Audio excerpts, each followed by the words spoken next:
Hey guys, I am going to be live right now for a little while. I'm not sure how long, but I want to do a live feed, and I'm planning on trying to do this weekly. So I know that you've seen a lot in the group about different types of safety consulting, and then people who are in the group are active safety consultants or people that are ready to become safety consultants. So I figured that this group itself, how I developed and created it, was just so that will be a way to help people make that transition into becoming a safety consultant, as well as giving some mentorship, some guidance as best as I could do it, and maybe getting the group to talk back and forth. I am an OSHA specialist because I'm in the US, but I know this is an international group, and I believe we're in like the 700 range now. So from when I started this, I think it was in November or so, maybe even September. I wasn't thinking of all that, so I'm really glad. Welcome to everybody that is in the group. So I'm so happy that we do have an international membership. Uh, so my plan is to do one of these once a week. Hopefully I can address all your concerns. If not, we'll look it up and do my best to look it up for you. I do love the challenge of finding out something new, which is great. But for sometimes, I may not know right away. I may not be a specialist in this area, so then I'll have to look up for it for you, whatever you need. So welcome. When I start getting some questions, I'll start answering that. So since I know this is recorded and you guys will be able to check it out, what I'll do is I'll tell you a little bit about myself. I am roughly, let's see, I got into this in 94, 95-ish. So actually, yeah, it might have been even 94, 95-ish, I'm guessing. And I should start this by letting you know, behind me, you guys are seeing my staying in an RV park. So some of you may have known that I am full-time RVing right now, and being full-time RVing, I travel from client to client, place to place. Sometimes I teach, sometimes it's a client meeting. So I do utilize the facilities for a lot of trainings, webinars, whatever I do. But this time being video, you can actually see behind me if someone comes in, and there's restrooms right behind me. So disregard anyone that might be behind me as they're coming in while I'm doing this quick session. And feel free to chime in and give me your questions as we go. And what I'll do is I'll stop midway, even mid-sentence if I have to, and catch you before you leave, because I know you might be in and out. If you're still working, you might not be able to hang out on Facebook. So type in your questions, I'll see them, and as they come in, I'll cut in and make sure I get that question live on the feed. And so when I started I was, 90s, I got into the business because truly and honestly, I wanted to get an office, and I wanted to have a pro card so I could buy stuff. And I was working for the city of Orlando at that time. I was a safety officer for one of their wastewater treatment plants. And I thought it was so cool that I could get my own office, and I could actually have an area where I could call my own. So that's why I got into it. It was a little selfish at that time, but that's where I was as a young 20-something. Eventually, Orlando got me trained in OSHA compliance, and Florida is a federal OSHA state, so therefore there is no mandate for any state, county, city, any of them to be OSHA compliant. So they did this because they just wanted to have OSHA as a baseline. A guidance, because you can follow regulations, you can follow those things for that reason. So I actually didn't have any OSHA compliance needs for a long time because I was public. I did have some when I did some construction when I was younger, and I did a little bit of manufacturing also, but I never really knew the safety side of that. When I became a safety officer was with the special district of the state of Florida, and also when I was with the city of Orlando. So I didn't have that, but I did learn all the basics that I needed for safety consulting because you have to be a safety officer first to really understand your people, understand the niche, understand the needs. Later on, when I started getting some education as I was going through my adult life, I graduated from high school as a kid, but when I got into my adult life, I wanted to go back to school and get my degrees. So I got a degree in marketing, and then I got a degree in, my path was to be a utility director. That's what I wanted. So I got a degree in my master's in public administration to be a utility director. So that was my goal. I didn't always comply with some of the safety and health things that you would see. And forgive me, I'm gonna really check my feed. I forgot to do this earlier, so I could see both feeds, make sure that you guys are, if I'm missing any questions or not, I could get it. And so I was always under the impression that safety and health is what everybody wants to do. So I didn't have to push it so much because that's what we all wanted to do. And later on, I found out that not everybody wants to play by the same rules. And you have to be a marketer and a salesman of your safety program. And truly, that's what I really decided, that I'm going to try to develop my safety system when I was working for the special district of the state of Florida, so that I could be completely genuine with everyone, listen to them, listen to their needs. I would go to trenching and excavation sites so I could see, what exactly they're doing there and how they're doing it, and get a good understanding of that, underground utility. And eventually it just developed from there. When I decided to go private and become a safety consultant, that was one session, or I should say one part of my life that was really tough. I did not know exactly how to go about it. I just knew that I was burnt out with government work. That was really all I knew. So being burnt out with government work, I had to do something.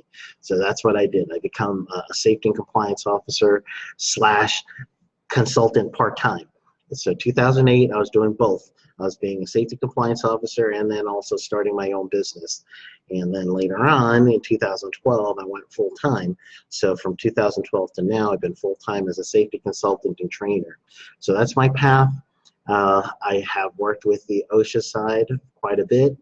I've got some friends in OSHA as well as a business partner. One of my business partner is ex-OSHA, so we work together quite every now and then we work on some projects together.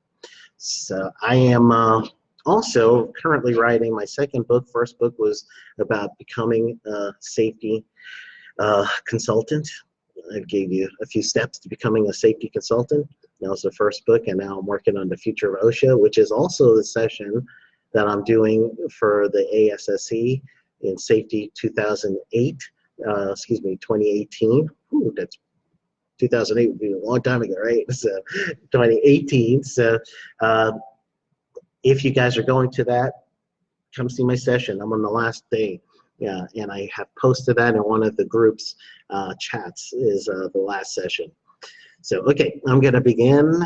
Now that you guys knew a little bit about me and I gave you some time to get a grasp of myself, then now I'm going to start with your questions as I'm starting to see some faces pop in. So I'll start with some questions, and first I'll get you with the commonly asked question that I usually see often or hear often, and that's on the safety consulting side. So getting your clients. I posted 2 YouTube videos that I've done recently, and one of the videos was on how do you get clients. So that's like branding yourself. And actually, while I was here, right here in this facility, just before I got online, one of the people who live here in the community asked me about what do I do, and because he saw my setup here, and so I was telling him I'm about to do a Facebook Live and I'm going to talk about safety consulting, and he was actually thinking about safety consulting. So that's one of those things that, synchronicity, he was meant to be there. So the question I get the most is, how do you find your clients initially? So I do it in several different ways, and at first, one of the ways I would do finding clients is I would find clients through people I've known before. So you have friends, you have family, and you also have people that work with you, uh, and they might be ready to leave and start their own business. So that's a good avenue. So you always have to be thinking of, who do I know in my closest circle of friends that are looking for safety needs. They may be starting a business and cannot actually have a safety person on site, so you could be that bridge or the gap. So I wouldn't stray too far from your circle of influence first for your safety and health consulting. And then the next thing I would do after that, and if you are currently working for someone, you have to watch for conflict of interest. So if there is a conflict of interest, meaning that you work for a company, let's say you're in construction and you're doing safety and health for this construction company, and now you're trying to branch out on your own and you're getting clients here and there, that could be a conflict of interest. So what you're going to look for to avoid that conflict of interest is you want to try to find maybe even a competitor or someone else that is still looking for some safety and health, but you're doing this on your own. So you're going to have to use days off. You're going to have to use weekends in order for you to start your business. That's not a bad thing, because you're still working for someone, getting a paycheck in, and that's some security. In this business, you're going to have some ups, you're going to have some downs. So the security is good to have. So get started while you still have your job. And then what you're going to do is on weekends, holidays, if people are willing to do some work, then grab a client or two. Keep your clients. You want, for every one client, you want to get 4 times return on that one client, meaning I am going to do some service for them. They're going to be so glad that maybe next year or middle of the year, they're going to ask me again, and then I'm going to do some more work for them.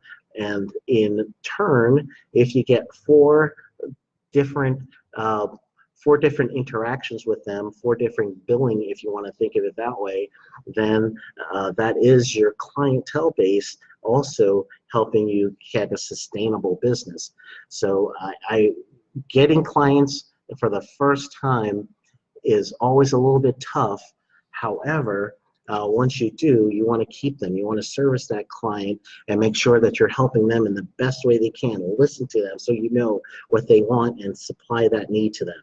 So that's a good way to keep your clients. Another way that you get clients, I like to not reinvent the wheel as much as possible. So if I don't need to reinvent the wheel, I'm not going to do it. And in getting clients, it is costly to reinvent the wheel. And most of you guys that are starting out, you're not starting out with a big business that you're going to have many individuals that are going to be underneath you.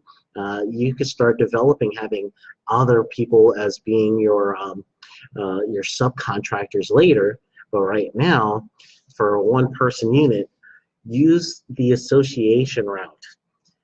When I say association, what I mean is safety councils, manufacturing associations, construction associations, Teamster unions.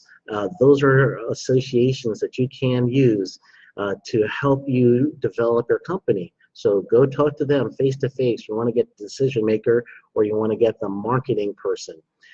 Those are the people to talk to. The marketing person is a person that's charged with making sure that the business keeps going, keeps advancing. So you're going to look at that marketing person and you're going to listen to them and see what needs they have to service their membership base.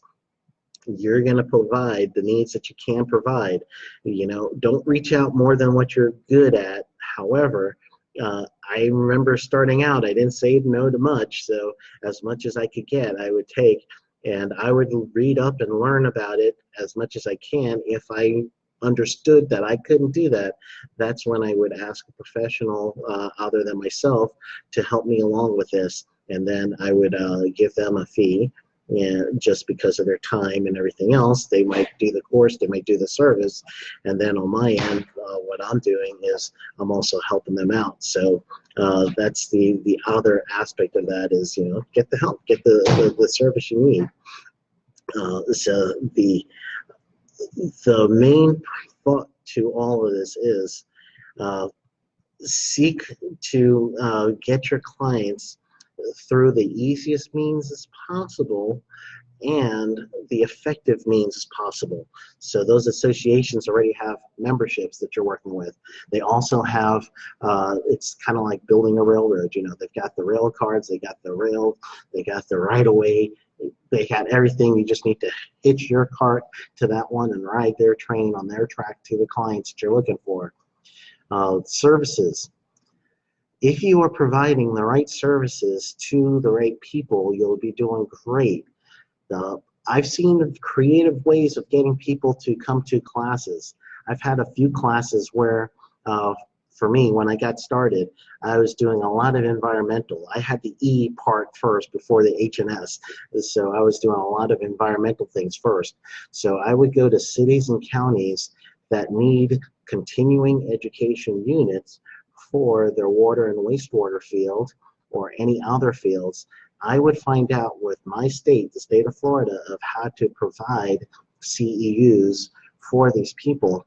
And then what I would do is get my CEUs submitted to an entity, and as that entity approves my CEUs, then I could offer CEUs for the cities and counties so that those operators, that's the wastewater side, those operators would get their CEUs. So it's a win-win opportunity for me. I get to provide the CEUs for the people that need it.